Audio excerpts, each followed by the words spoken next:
Hey snacks, welcome back to my channel. If you are new, welcome to my channel. I am SNIMHLONGO.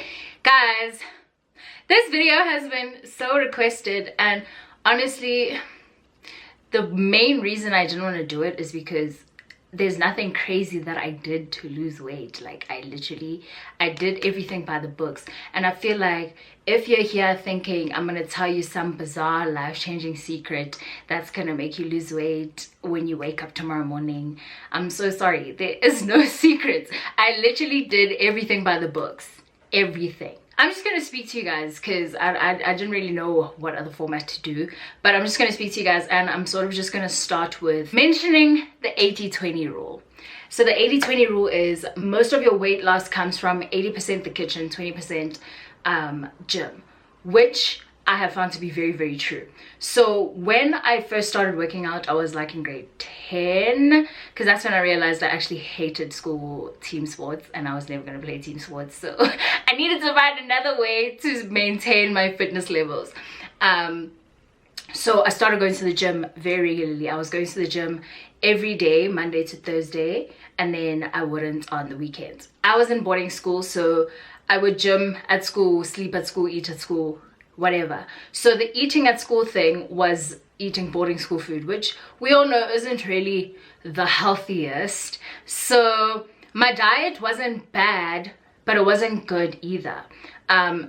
So ultimately, me working out those 4 days was me maintaining the weight that I had, but not really changing, like not getting smaller or getting more toned or whatever. It was more maintaining because I wasn't doing anything different with my diet, right? So yeah, that was me in high school. Like every day from grade 10 to matric, I was out here gymming.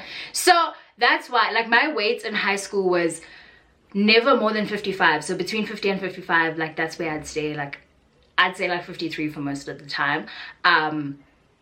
And that's because I was still going to the gym, even though I was eating whatever I wanted to eat. So it was sort of balancing each other out, and you know, so I wasn't gaining or losing. And then first year I tried to go to gym and that just didn't work out. Second year, like it still just wasn't working out. Like the most I worked out between those 2 years was probably like 2 weeks. In the 2 years, I probably only worked out for 2 weeks. So, but like obviously the 2 weeks was spread out. Like I'd go for like 3 days, I'd be motivated, let's do this. Then I'd stop and be like, anyways. And as much as I was eating, I was still, like there were days where I'd sleep on popcorn, or my lunch would be crackers and avocado. So sometimes I eat, sometimes I don't. I just have really weird eating habits, okay? Like I could easily get full over a bowl of popcorn and call it a day. So that's why I wasn't also gaining that much, because it wasn't always eating takeout, you know what I mean? Like I'd still make food for myself at home. But again, I was just it wasn't conscious eating. Like I was just, whenever I felt like eating whatever I wanted to feel like eating, I would eat it. Then when I went home for December 2nd year, I came back in 3rd year and I was a balloon, okay? I was a balloon. Guys, okay, so January, I didn't really see that big of a difference. Feb, I was like, okay, like guys, like, I'm a little meaty.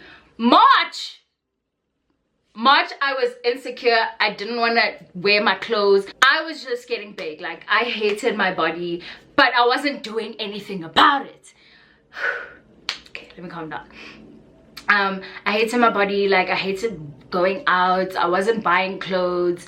I was like just very uncomfortable in my body, but I still wasn't doing anything about it, because if I could still fit into my clothes, like I didn't see why I had to change. Which is a very flawed mentality. I mean, I wasn't unhealthy either. I was just very big for myself. March is when I was at my biggest, which is 63 kgs. So my whole life, I had never gone past 55. Then all of a sudden, I am 63 kgs. A girl was panicking, but I still wasn't doing anything about it. Which brings me to the first point of starting your weight loss journey. If you are not mentally there and it's not in your head, you're gonna go to the gym, you're gonna be dedicated, you're gonna do it, you're literally not gonna do it. Like for me right now, I want to go to the gym because I just want to maintain that lifestyle, and I want to like get muscle and whatever, be cute, whatever. But the gym bug is still not back in my head, so I'm not as consistent as I was when I was still losing weight. So guys, it literally is all in your mind. It is all in your mind. Until you and your mind mentally decide that you're going to dedicate yourself to this journey and you're going to go out and lose weight or gain muscle or whatever you want to do in the gym, change your lifestyle, be healthy, whatever. It is all in the mind. Until you and your mind have come to an agreement and you're like, okay, this is what we're doing, we're changing our lives, you're never going to do it. You can sign up for a gym and pay 300 Rand every month, which is literally what I'm doing, and still sit in bed and not go. Like, if your head is not there, you're literally never going to do it. So you need to mentally put yourself in the space of, this is what I want to achieve and this is what I have to do to get it. So I'm going to do it, right? So then, that was me, 63 kgs. I'm freaking out, but I'm still chilling. Then June holidays come and I just realized it was not a good time anymore. Like I wasn't having fun, I wasn't enjoying my life anymore. So after June holidays, I was like, this is it, it's about to be summer, let's get it. So got back to Cape Town after June holidays, and I started working out in August. That is when I was fully in my workout schedule. The one biggest thing that I do have to mention about staying consistent was having a gym partner. Having a gym partner made me more accountable. Like, it was like, you're not going, oh, and then we can drag each other if we're not going, you know what I mean? In terms of what I did at the gym, one thing I need to mention is I hated running. I hated it. So when I was gymming back in high school, I was never doing any running, any cardio. I was always doing weights. And weights do also help like with weight loss and maintaining your weights. But the cardio is where it's fucking at, okay? So for the first time in my whole 20 years of life, I went to the treadmill and I was like, I'm running. And I used an app called Running for Weight Loss. At the time that I got it, it was actually free, but I think you do have to buy it now, and I'm not sure of any alternatives. But honestly, that app literally changed my life. And the nice thing about it is that you only really have to go 3 times if you're working with the app, right? And then it takes you from week 1 to week 8. I didn't actually finish all the weeks because but even with the weeks that I did, I got very, very far and I did really, really well. And it is very effective. Week 1, they start you slow, you do more walking than running, and then as you go on, it increases the running and you lose more calories and all that stuff. So it's a really, really good app, and I highly do recommend it, even if you do have to buy it. If you're really dedicated to the cause, you will buy it. But outside of the running, so like I am confirming, the running is definitely what made the biggest difference. And then I was also doing other workouts. So I was doing my abs, I was doing legs, and I was doing my bum and a bit of arms. Like I do arms sometimes. I do arms when I feel like it. But yeah, I was still working out. And one thing about me is when I go to the gym, I don't have leg day or ab day or arm day. When I go to the gym, every day I do everything. I don't have time to be working on my bum today, working on my what today, because what if I don't feel like going to the gym the next day? Then I'm gonna be like, I'm one behind on working out my legs. No, every day, everything. That's what I do. So I'd go on the treadmill for whatever amount of time the workout is for, and then I'd go off and do my stomach, do my arms, do my legs, do my bums. Then I'd leave. When I first started, it was taking me like an hour to do my full session because I don't do breaks in between, because then you don't feel the burn. So the only break I have is running, then I take a break, then I do my other weighted workouts.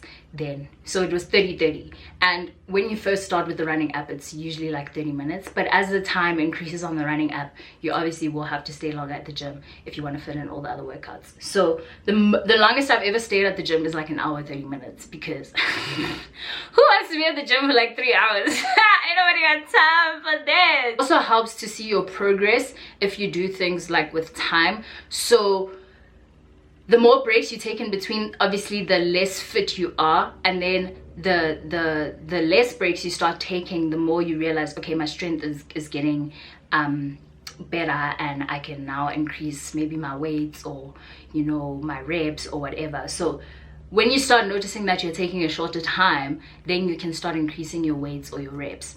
But that's just a sneak tip. Okay, so I forgot where I was. Cardio, very big deal in the gym if you're trying to lose weight. And there are various other cardio machines, like the cycling one, I think, and I think rowing as well. But honestly, all I ever did was the treadmill, because that's what I had the app for, and I also wanted nice legs, so it just all worked out. So that was my 20%, right? And then 80%, 100% the kitchen. 100%. Like, don't ever play yourself, don't ever fool yourself thinking you can do anything and eat whatever you want to. You're gonna have to change your diets. And I hate using the word diet, because people think that it's now for a certain amount of time that you're gonna have to eat the way that you're eating. No, you need to make your eating habits a lifestyle. So I changed my lifestyle. I didn't change my diet, I changed my lifestyle.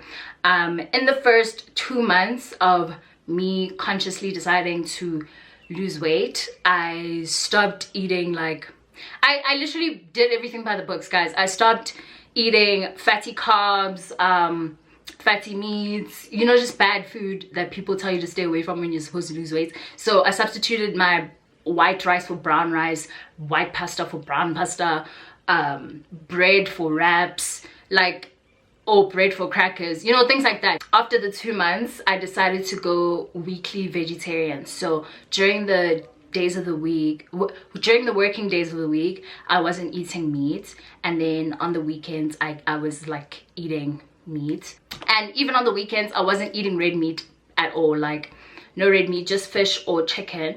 And that is because my mom told me that when she lost her weight, the most effective way was to not eat red meat. And I think that also goes according to your blood group, which I do recommend you should check. Different blood groups actually have different recommended diets to lose weight or gain weight or whatever. You should Google different ways to lose weight for your specific blood group. So yeah, I stopped red meat, and then I got to a point where I was like, actually, let me just leave all meat altogether, all the time, every day of the week. So I think I did that for like a month. And I also saw a really big difference when I stopped eating all kinds of meat. And yeah, guys, by the time it was October, so I started in August, by the time it was October, I was like back to 55 kgs. So from 63 to 55, do the maths. But I wasn't done. Like, I still work out even namanje, and now I am currently 51/50 kgs. So that is where I am right now. That's literally it. That's how I did it, and I was consistent, guys. You cannot stop when you're really wanting to see a difference. You need to be consistent. You need to keep going. And my one biggest thing is also, don't keep checking the scale. Personally, for me, I never measured myself via the scale. I only measured myself via what I saw in the mirror when I was looking at myself, or what I saw in pictures when I was comparing old ones and new ones. I never went on the scale until I saw that physical difference where I was like, okay, I can even see that I've lost weight. Then I go on the scale, because if you keep going on the scale like every week after every workout, it's just gonna make you firstly feel demotivated if nothing's happening, and also it's gonna make your progress feel much slower than it actually is. So I truly recommend that you only start doing weight checks when you can physically see a difference yourself. Because even now, like, sharp, I'm 50 kgs, whatever, but I still want to keep losing weight, because I'm just like, I want to be So like people will look at me and be like, bruh, you're 50 kgs, stop. So but it's like, okay, but I know what I want to see when I look at myself in the mirror. So but I must warn you guys about that. It does come across as a bit of a body dysmorphia, where it's like, even if you are perfectly fine, you yourself feel like you're not, because it does get addictive. Like, losing weight does get addictive. The fact that eating disorders exist is like prime example of the fact that losing weight can get addictive and body dysmorphia is a real thing. Sometimes you do need to listen to the people around you when they tell you, okay, dude, stop, like, hold on, you're doing too much. But so long as you know that you're maintaining a healthy way of living, and the way that you're going about losing the weight is not binge eating, I'm sorry if I'm triggering anyone, or any disruptive types of weight loss methods, laxatives, things like that. So long as you know that that's not what you're doing, then you should be fine. But also just take the advice of the people around you. And yeah, it's quite tricky though as a black person, because it's like people always have something to say about your weight, so you never know who to trust and who not to trust. Yeah. In changing my lifestyle, it has become easier to maintain the eating habits that I keep now. So when I go grocery shopping, even now, I know I'm not going to pick up white rice, you know. When I go to a restaurant, I know I'm not going to get something extremely fatty, because my body also has now started rejecting it. Like, when it was December, I hadn't eaten meat for about 3-4 months, and I had meat again, and I literally had cramps because my body was rejecting red meat. Like, it couldn't deal. There's so many factors that go into properly losing weight that's why I didn't feel like I had the positionality to sit here and tell you guys this is what you must go and do, what. But yeah, I'm just telling you what I did and how it worked for me. So the 80% kitchen, 20% gym. 80% definitely goes to the way that you're eating and what you're putting into your body, and then 20% is the work that you put in at the gym. So I hope that I covered like everything. Hopefully I probably didn't. So if you guys have any questions, leave them in the comment section and I will try to get to them as soon as possible. Give this video a thumbs up if you're one of the people who has been hounding me to tell them how I lost weight. There you go. There's the big secret. There is no secret. Do everything by the books. Ooh, I'm so annoying. And most importantly, do not forget to subscribe. I will see you guys in my next video. Thank you all so much for watching. Mwah!